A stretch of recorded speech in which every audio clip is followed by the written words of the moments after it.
तो मुझे हाथी बनाना नहीं आता, आप अनुमान कीजिए कि हाथी जैसा ही कुछ है, ठीक है। हम इसे 4 पैर बनाते हैं और आगे सूंड बना देते हैं, ठीक ठाक बनी गया। फिर भी इतना खराब भी नहीं है यार, तुम तो जितना हंस रहे हो, है ना।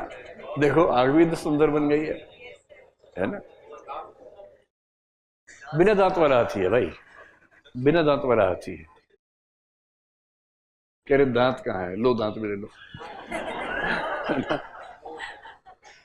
दो तो एक पीछे है ना, दिख नहीं रहा भाई, इधर से दिख नहीं रहा है। पैर तो इसे दिख रहे कि ऐसे एंगल पे खड़ा है, पर दांत पीछे आ गया।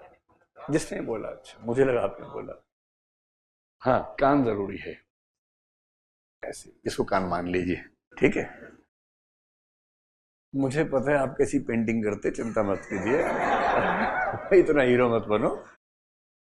चलो देखो ये हाथी है, तो 6 ब्लाइंड लोग पहुंचे इसके पास। हाथी बहुत ही पालतू किस्म का है, वरना जो हरकतें ये कर रहे हैं हाथी उड़ा देता है इन लोगों को। So these 6 men are trying to make out who is he और व्हाट इज दिस। तो एक ने उसके पेट को छुआ, बोला कि ये बहुत बड़ी वॉल है, दिस इज ए वॉल। खत्म ही नहीं हो रही, सॉफ्ट वॉल है है तो सॉफ्ट, लेकिन वॉल है, बहुत बड़ी वॉल है।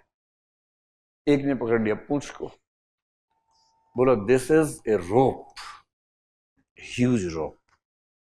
एक आगे चला गया, सूंड पकड़ ली उसने। सूंड थोड़ी ज्यादा मोटी होगी, इतनी नहीं होती, लेकिन लेट अस एज्यूम उसने ट्रंक को पकड़ लिया और उसने कहा लुक्स लाइक ए पाइथन, अजगर लग रहा है, भागो। एक ने पकड़ लिया पैर, बोला लुक्स लाइक ए पोल, खंबा लग रहा है, खंबा है। एक थोड़ा लंबा था हाइट में, 6.5 फुट का, उसके हाथ में कान आ गया, कान हिल रहा था ऐसे ऐसे। बोला लुक्स लाइक ए फैन, जो घरों में ऐसे फैन नहीं करते वो वाला, उस समय वो वाला फैन नहीं होता था, ये वाला फैन। और मैंने ये कहानी इतनी बार पढ़ी है, हर बार पढ़ा, इन सब ने ये कहा। और शुरू में बोलते हैं 6 लोग थे, बताते 5 का ही है। छठे ने क्या बोला कोई नहीं जानता।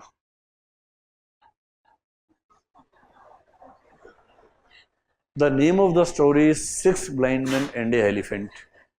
बताते सारे 5 ही, मैं कब से ढूंढ रहा हूं छठे ने क्या बोला, छठा मिल ही नहीं रहा मुझे। तो छठा कोई ऐसा होगा, इंट्रोवर्ट होगा, उसने इन्हीं में से किसी को बोला होगा हाँ तुम ठीक कह रहे हो। So there are 5 interpretations and 6 men।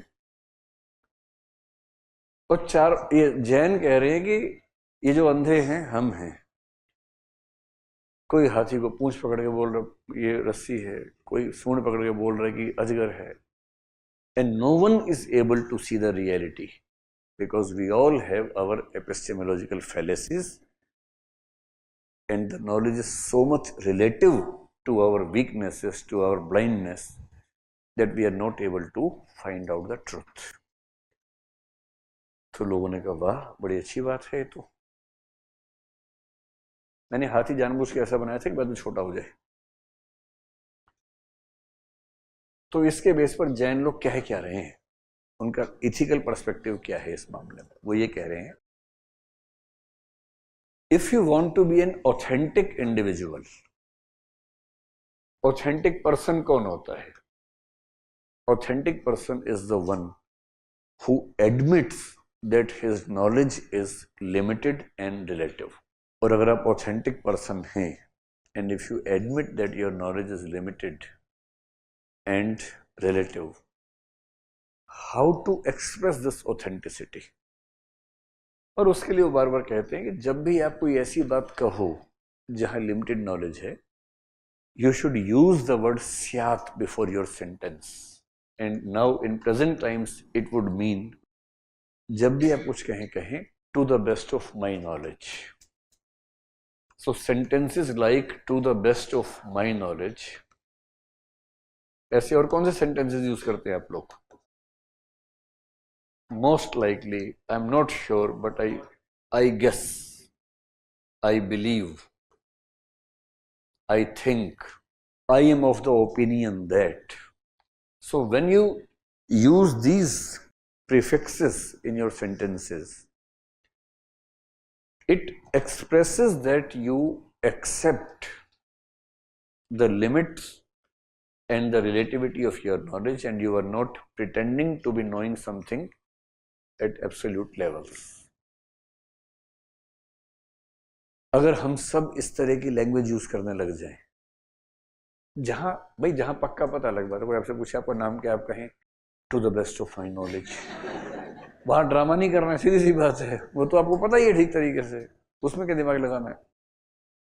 But wherever you are not sure and you believe that someone may have a different opinion and also his opinion can be as authentic as yours, तो आप बोलेंगे कि वो कोई पूछेगा भाई आपका जो फ़ोन है इस फ़ोन में कितने गीगाहर्ट्ज़ का डेटा एक साथ आ जाता है, अब पता है नहीं आपको कुछ, आप बोलेंगे to the best of my knowledge this is one of the best phones, I know only this.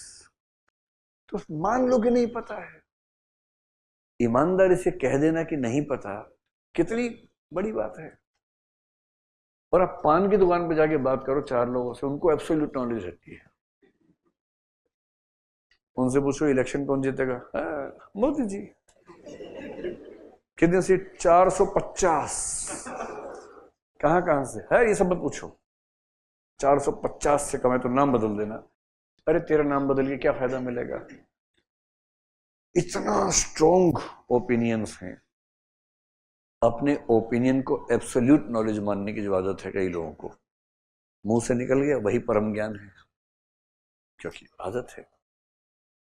तो अगर हम इस चीज को ठीक कर पाए तो इससे बेनिफिट्स क्या होंगे.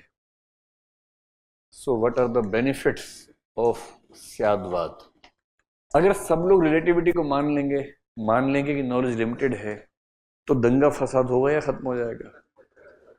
सो no extremism, no communalism, peaceful coexistence, composite culture, etc. और अगर ये सब हो गया, मतलब वायलेंस सब खत्म हो जाएगी. नो वायलेंस कर लीजिए. झगड़ा करने की जरूरत ही क्या है. एक बोले मुझे लगता है कि मोदी जी जीतेंगे, आप कहें मुझे लगता है कि नहीं जीतेंगे.